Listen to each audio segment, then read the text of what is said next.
It should take about 30 minutes. Thanks, Ned. And then we're going to spend 10-15 minutes at the end answering any questions that we've got. And then we've got a quick wrap up just to let you know what our next session is going to be about. As I've mentioned previously, if you've got any questions, please put them in the chat. We'd love to see your questions. And that's what we're going to use to answer all of them at the end. Ned will keep us updated just in case we start falling behind with time, but I think we'll be all right. So introductions. I'll introduce you to the panel. Starting with myself, my name's Dean Oliver. I work with Groundwork in the West Midlands. I manage our fuel poverty and energy efficiency projects, which includes our Green Doctor project. I'm also involved in the development of our retrofit offer at Groundwork and deliver retrofit assessments regularly. Although I'm much fresher to this industry than my colleagues joining me today, who include Emily Thompson, who's the Director of Climate Change and Fuel Poverty. Emily has worked with Groundwork for over 15 years now and has been involved with the Green Doctor services in Yorkshire since 2013. Relevant to today's discussion particularly, Emily's been very involved in the growth of the service and development into the area of retrofit. We're also lucky enough to have with us today Alan Spall, who's a Green Doctor and retrofit assessor. Highly experienced retrofit assessor and energy advisor working with various Green Doctor initiatives, and he'll be able to bring some great day-to-day experience and expertise of today's discussion and answer many of your questions. So without further ado, I think what we'll do, we'll get stuck in. I've got 5 questions here that I'm going to pose to the panel. Firstly, Alan, if we can start with you, would you like to start us off just by highlighting to us all what retrofit is, sort of why retrofit's important to begin with and why it's something that we should be looking into? Sure, yeah. Well, firstly, just to define retrofit within construction, I mean, it's basically the installation of new systems that provide higher energy efficiency. From that, get lower energy consumption for buildings that were previously built without them. So, I mean, it can range from small activities such as fitting low energy light bulbs to installing state-of-the-art heating systems. So, I mean, the 2 main areas where retrofit really has the potential to make a change in people's lives. So firstly, the wider sense, there's the pressing issue of tackling climate change. In terms of reducing emissions and meeting government targets, retrofit has got the potential to play a crucial part of this. So, I mean, for heating and powering buildings in the UK, it's about 40% of our total energy usage. So, you know, there's big potential there. And on the domestic side, domestic dwellings are guilty of consuming about 1/7 of our annual energy consumption. And due to the fact that the UK has one of the oldest and most inefficient housing stocks in Northern Europe, it just really highlights that there's effective retrofit could be a really important way of tackling that problem. And then the second reason is around fuel poverty and the role it can play in tackling that. So, I mean, prior to the pandemic, fuel poverty figures in England were sitting at about 10%, sort of on average across the country. So it's 10% of English households that would be left below the official poverty line if they were to spend what was needed to heat their houses correctly. Now, since the pandemic, with the conflict in Ukraine, prices are pushed to an all-time high, meaning that many more households are going to be pushed into fuel poverty. And for those that are already there, the suffering has got potential to be even greater. Just to give a couple of numbers on that, in 2019, they're estimated to be 3.16 million people in fuel poverty. And then by the end of this year, it's projected to be as high as 8.5 million. So yeah, it's a huge increase there. So the act of successfully retrofitting properties, it will help to increase comfort levels within homes, as well as reducing costs for residents, primarily by making the properties more energy efficient. And on that, there's been test cases that have shown a 95% reduction in heating demand as a result of effective retrofit. That's great, Alan. Yeah, so Emily, starting to explore the world of retrofit can be quite confusing because, as Alan pointed out, there's maybe very different reasons for different people of why they want to pursue retrofit. Could you give us a bit of an overview of what retrofit looks like for housing providers and the sort of various stages that are involved in that process? Yeah, definitely. So the term retrofit's been around a really long time, and essentially it means adding any new technology or features to an older property to make them more efficient. So that includes everything from things that deal with making them easier to heat, able to retain that heat for longer, and looking at how to replace fossil fuels with renewable energy. So there's a really broad range of things that are included within the term retrofit. In the UK, the government's implemented a quality standard for retrofit called PAS 2035, which is managed by Trustmark. So you'll see these terms bandied around when you're looking at retrofit. So PAS 2035 covers everything from the assessment, the design, and the implementing of the work. All the suppliers and contractors that work on these projects are required to meet these standards in order to deliver retrofit work for households. This standard sets out a step-by-step approach to be followed to ensure that the residents get the best outcome. It ensures they get a clear plan explaining all the things that can be done to upgrade and improve the home over time. So the PAS 2035 framework's broken down into a variety of stages, with different people who have the right expertise to carry out the work required to do the work at these stages. So for a resident, it does mean that there's a number of people involved in a project who have to both assess the home, coordinate the works prior to the installation taking place, and then actually go out and do the work. So that's a really key thing for householders to understand, that there's a lot of people involved in this project. The principle of retrofit is that each household is considered unique to how it's built and how it's been adapted and maintained. So if you look at a row of terraced houses and think that one assessment will do for all of them, as they're the same build, essentially, that's not allowed under the PAS 2035 framework. Each property will have had different things done to them. So they might have different windows, different doors, different ventilation installed. So you have to consider every property to be unique. The process also seeks to ensure a fabric first approach. So that's another term that you're going to hear throughout this. And that ensures that any necessary repairs, insulation, draft proofing and ventilation are all done before you think about putting any exciting measures in, such as things like heat pumps and solar panels, because essentially there's no point spending money on exciting technical kit if the building is still leaky and it's still wasting energy. Yeah, that's great. And you mentioned how the sort of a fabric first approach where properties are quite unique. So I know with a lot of housing providers that might have quite large stock, the question that often comes up is whether or not each one has to be done separately, or can they sort of be done like a percentage of them and carry out across? How does that tend to work, Emily? Yes, you have to do every single property. They all have to have their own separate retrofit assessment completed, because they are essentially all slightly different. Yeah, and it's those small differences that tend to affect the outcomes, doesn't it? Yeah. Great. Alan, could you give us a bit more insight into what actually is involved in a retrofit assessment? Because obviously delivering it myself, I'm aware that there's sort of 3 different parts of an assessment that take place during this process. Could you explain to us what they are and sort of how they differ from one another? Yeah, absolutely. Yeah, obviously you're right there. There's the three main parts to a retrofit assessment. So you've got the energy report, condition report, and an occupancy report. So with the energy report, it's actually very similar to producing an EPC. It's the same process and same software, same outputs. So for an EPC, you need to account for the building's age. I'll just clarify energy performance certificate. Just in case. So yeah, you need to take into account the building's age, which will then kind of set the tone within the software for any assumptions that need to be made. You need to look at the construction type of the building, looking for the presence of any insulation, and then to what level. Space and water heating systems need to be detailed as well.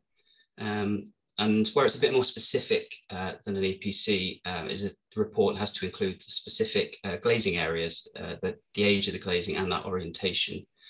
So all that information is entered into the software, which then creates a data set along with recommendations.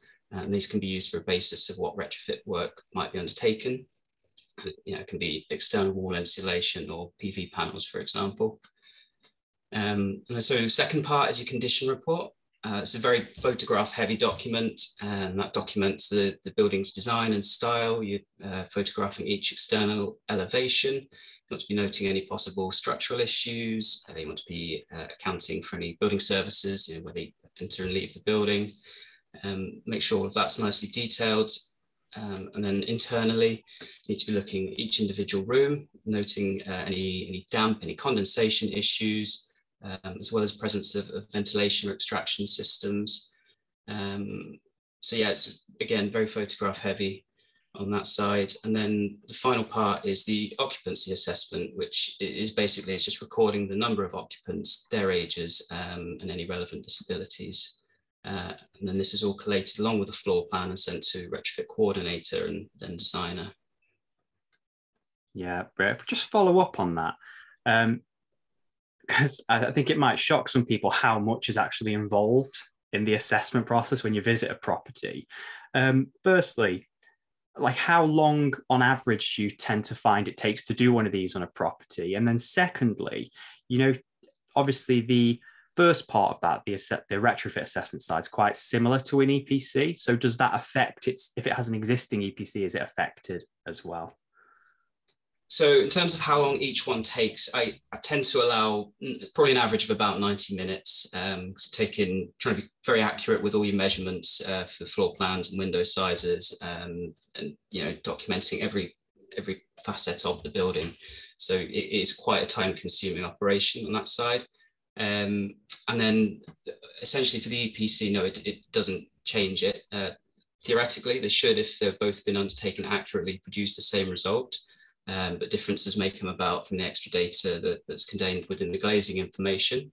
The EPC itself is a document that's lodged on a central database and is then available for the public to view, whereas an energy report is more of a standalone document, and then that's used by the retrofit team. But yeah, once any retrofit work has taken place, a new EPC should then be created, which will then show the improvements that have been made on the dwelling. Yeah, and these reports, there's so much data in them. Who has access to them? Like, for example, can the housing provider actually access these reports for, you know, to check the housing stock, for example? Yeah, it's basically any stakeholder within the process. So yeah, housing provider or the tenant themselves, if they wish to refer to it. Yeah. Brilliant. Thanks very much, Alan. Now, Emily, you mentioned previously about, you know, how many moving parts there are to the retrofit process and how there could be quite a few different people involved. What experiences or issues have you found in the contracts that sort of we've been working on so far in terms of their implementation? There's been a few. So we've been delivering retrofit projects within Groundwork for nearly 12 months now. So that does include the early stages of when retrofit first got going. But I think we've generally found that there's two main problems that we come across. The first being the assessment process, and the second being the tight timescales. So if we look at the assessments first, we found that on some projects where funding's been secured from government by local authorities and the housing associations, they've already got ideas of work that they want to do, probably because they've had previous projects with properties or they've had some research done and there's been schemes that have been sat on a shelf that they're really keen at some point in the future to deliver. The difficulties we found is that the retrofit assessment stage has sometimes felt a little bit like it's a tick box process in order to get capital work done that they've already identified. For example, funding's been sought for some external wall insulation and air source heat pumps, and the assessment process is simply a hurdle to go through in order to get that work completed. So this really means that whole fabric first approach that I referred to that's required by PAS 2035 hasn't properly been considered in terms of the timescales that's required. The assessment process is meant to look at a property and consider, if money was no object, what could you do to this building practically? And because energy performance certificates are relatively simple to complete and known to be done on a curbside or sat in a parked car, there's sort of an assumption that where properties are all look the same, that the same details can be used for each. So at that point where bids have been put together, that assumption's been made that the assessment stage is simple and maybe doesn't need to be done for every single property. So the timescales haven't quite been factored in for the work to be done. So where the retrofit assessment and design process identifies unique features about a building, which might be subtle, and it essentially changes what work can be done. So if the windows have trickle vents, do they open? Is there a wooden door or is it UPVC? as the funding's new and quite significant amounts of money being put into this, there's also a desire to get quite exciting measures installed. I mean, why wouldn't you? There's particularly when it's been put into the media quite recently about heat pumps and solar panels, and all that's quite exciting, but it hasn't factored in any defects that might exist with the building and repairs that might need to be done, such as poor pointing, cracks in brickwork and rendering, rotting timbers, excessive vegetation on external walls or roofs. So there's a whole thing to be thought about there. The second major issue is the timescales. So the contracts for assessments and installations have been awarded at the same time, which means installers are really itching to get going with the works to properties. And you can't blame them because the work's going to take a long time. It's quite complex, and it takes time to plan and deliver and ensure that the residents agree to the work in the first place. It does mean, though, that the timescales for delivering assessment reports for us has often felt quite rushed. And it doesn't factor in the need that you have to have multiple conversations with households to book in the reports, collect the data, discuss with designers and installers. So it ends up being compact into quite a tight time scale, so it starts to make it feel a little bit unachievable. To be honest, none of that is the fault of local authorities or housing associations. The funding timescales that are on this money has often meant that there's a really tight timescale for completing the actual work before they lose the funding. So they've had to award contracts in this way to prevent procurement hurdles, and where they've had projects already sat on a shelf, to be honest, it's a perfect way of delivering them, so why wouldn't you? But as I said, it makes the whole process feel really rushed. Yeah. And Emily, you mentioned how obviously the retrofits of the past 20, 30, 35, it's all still relatively new, isn't it? You know, people are still trying to work their way around them and work out how it functions. And so you mentioned, like, is the reason that it's not necessarily working as the way it was designed, you know, with the fabric first approach. You touched on it, but is this mainly down to how the funding is being allocated at the moment, or is it to do with just that it's new and people don't quite understand the processes yet? I think there's a bit of both. There's definitely some of the early projects we were working on, we were almost having to explain the process to housing associations we were working with and to local authorities, and sort of explain that actually every property needs a retrofit assessment. You can't just do one per housing type. So I think it's a mix of both. There's definitely a lack of understanding out there because it is very complex. But yeah, I'm sure the funding timescales have got something to do with that as well. Yeah, great. Thanks, Emily. Alan, can you tell us a bit about your experience actually delivering the assessments and any sort of problems that you may have run into during this sort of complicated process? Yeah, for sure. I mean, generally for me, it's been a positive experience. Most people are quite willing to let you in to sort of poke about the house. But yeah, I say one of the main issues I've come across is from the tenants themselves has been the lack of awareness and understanding of what's actually happening. So like why I'm actually there. You know, the process we've sort of talked about having a crossover with EPC. So it can look like I'm actually doing an EPC, and it can be very confusing for a tenant if it's not been you know, eloquently described what I'm supposed to be doing, and that the energy report will further on what's already been done. So you know, there's been a few times I've arrived at the property and I've been asked if I'm there to do the repairs, and you know, even after informing the tenants that you know what I'm doing, they're still pretty keen to point out the individual flaws with the property, though, which it's actually quite useful, like certainly in terms of opening up some dialogue and forming trust with the tenants about the process, and maybe pointing out things that I wouldn't necessarily pick up straight away.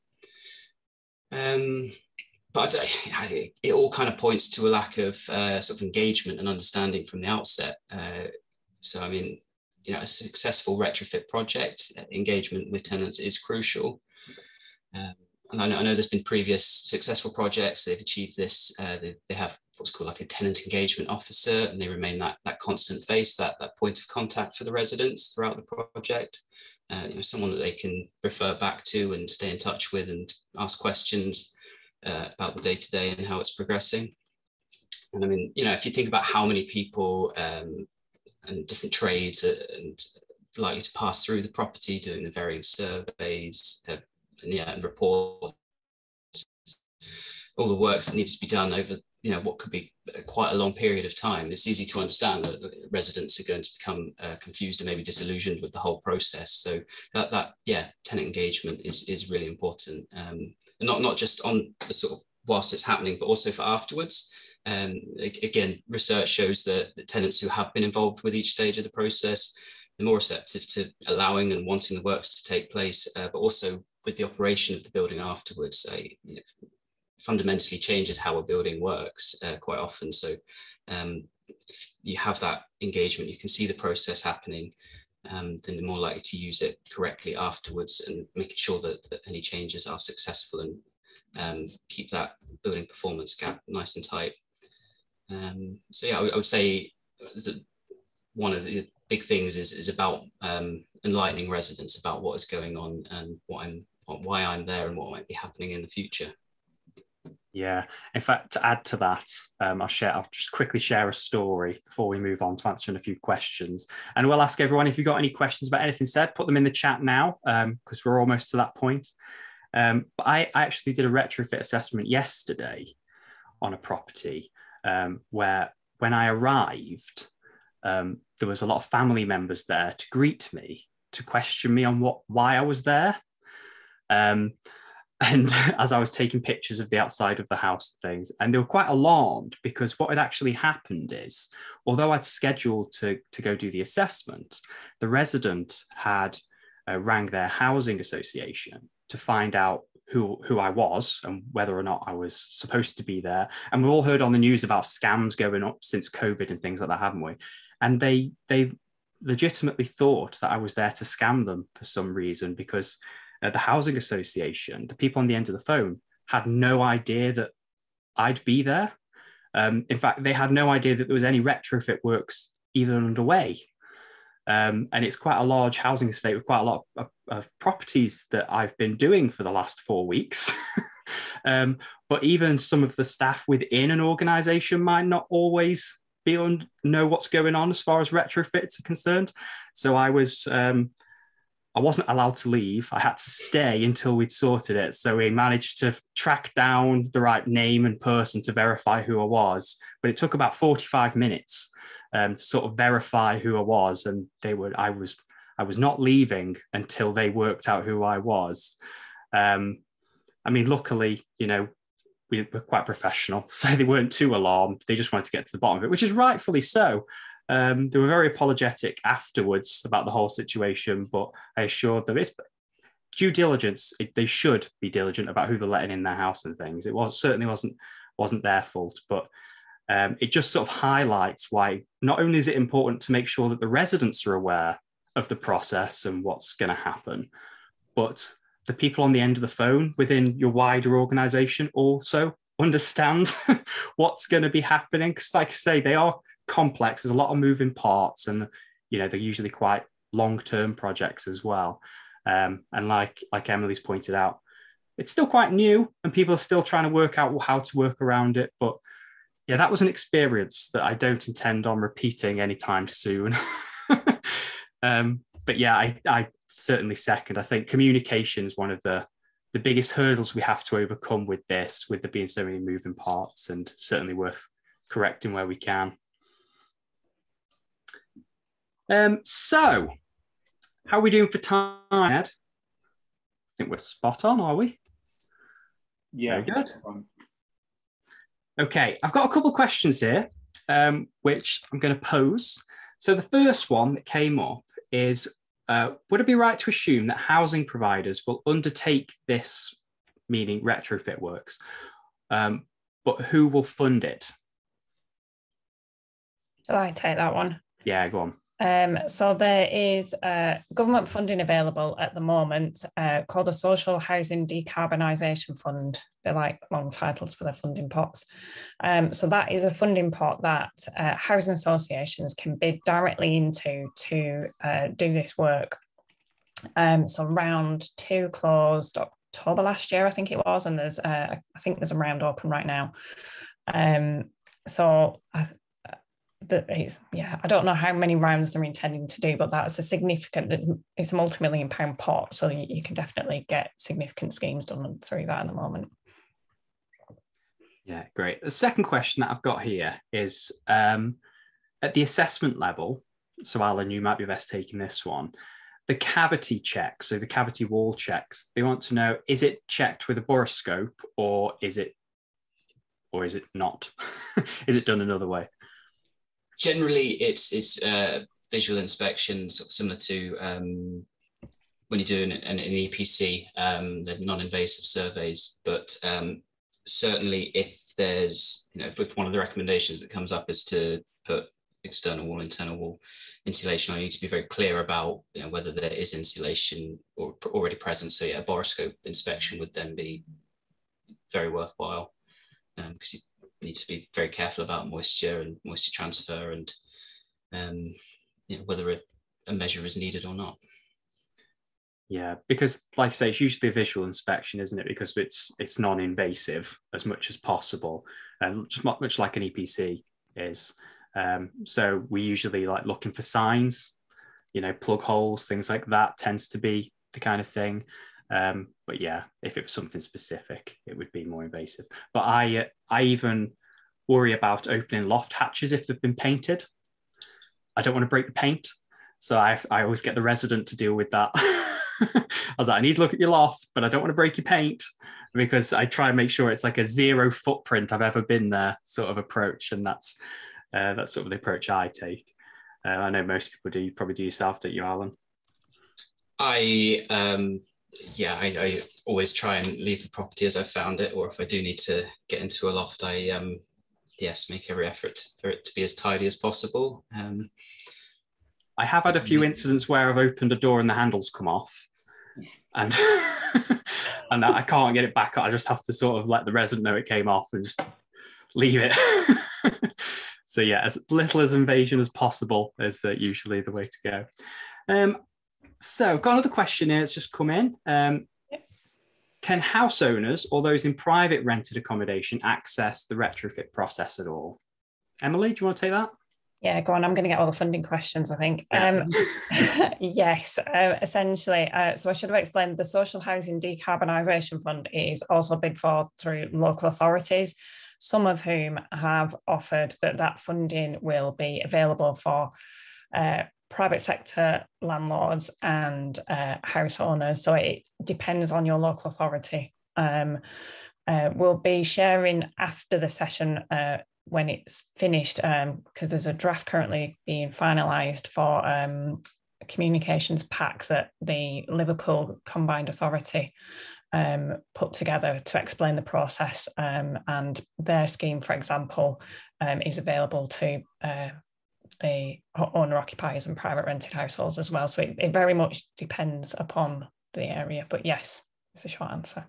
Yeah, does the past 2030, 35, this process of retrofit, does this apply for like the Green Deal and things like that as well, when they existed and may exist in the future? Yes, the intention is that past 2035 will cover all retrofit works in the future. Brill. Okay, I think we've got another question in actually. What literature would you leave with the customer after the assessment? Do you provide any energy advice? So in terms of literature, very little. It may depend on who's running the scheme and whether they've offered you anything to leave behind. Some of the schemes I've worked on, they like to get the, see if the tenant wants to sign off on having some works done. So I'll show them that literature there. But in terms of offering energy advice, yes, I do. It's kind of part of my natural go-to with the sort of the Green Doctor job as well. I can't help myself sometimes. So yeah, certainly, if there's things whilst I'm there that I know I can help somebody, I will, yes, definitely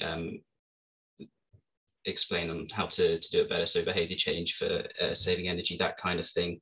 But also, if it's very obvious what the kind of potential works are going to be, I will try and just enlighten the tenant a bit about how they might need to modify their behavior. And so external wall insulation, just be very careful with the moisture control and using ventilation as it's designed. So personally, yes, but I don't know if I can speak across the board on that one.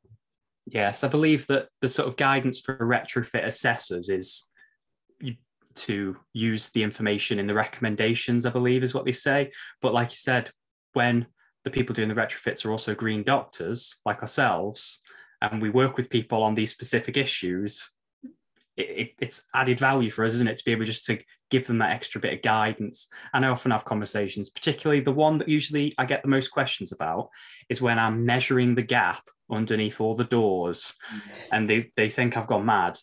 And I explain about ventilation to them and talk about how they can reduce the condensation that we've picked up and things like that. And I find it actually opens really good dialogue with the residents. And in that case, I know that for us, we can sort of help them through our other initiatives.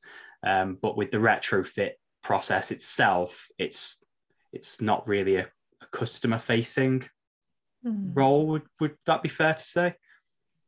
Yeah. So it's not really designed to be there as a tool for the resident. It's more for the housing provider. But certainly for us as green doctors, we've got shed loads of literature and things that we can help people with, can't we? Another question. Someone's based in Bradford. Lots of conservation areas and listed terraces. They found that the heritage requirements conflict with retrofit process with the 2035. Emily and Alan, any comments on this?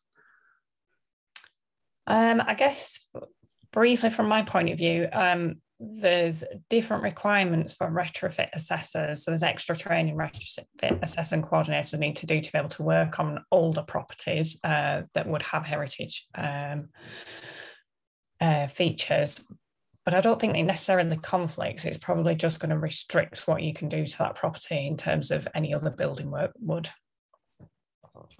Yeah. So yeah, in terms of maybe any external works, it might automatically render that a non-starter.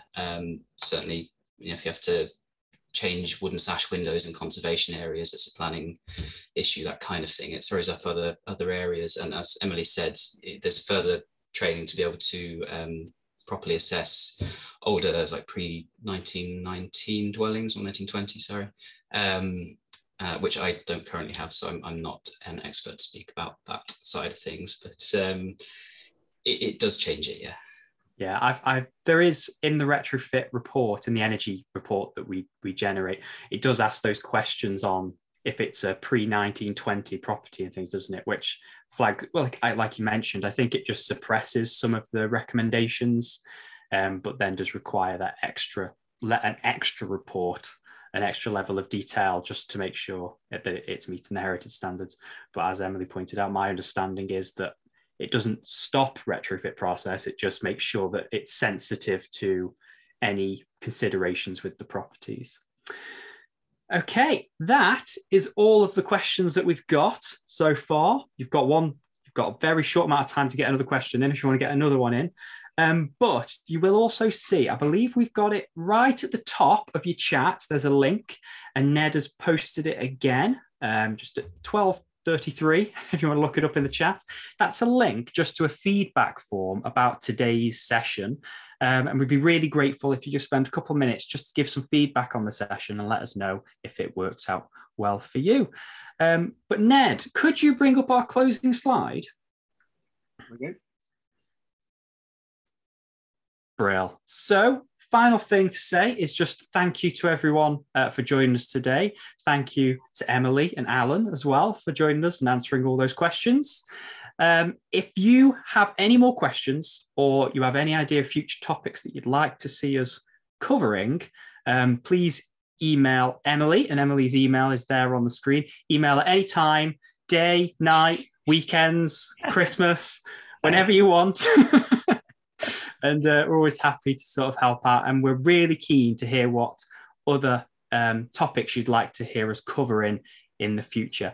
Our next webinar will be on fuel debt. That's on the 14th of July, 12 till 1 at lunchtime again. So that would be to how to identify and support tenants who are experiencing some fuel debt, which is a growing issue that we're finding more and more people that we're working with through our Green Doctor project are engaging with. And it's certainly something that the more people that are aware of it, the better. So we look forward to you joining us then. So thanks very much, everyone. We finished early for you, so you can have a relax before your next meeting, and we hope to see you next time. So thank you all very much. Thank you very much. Okay. Bye, everyone.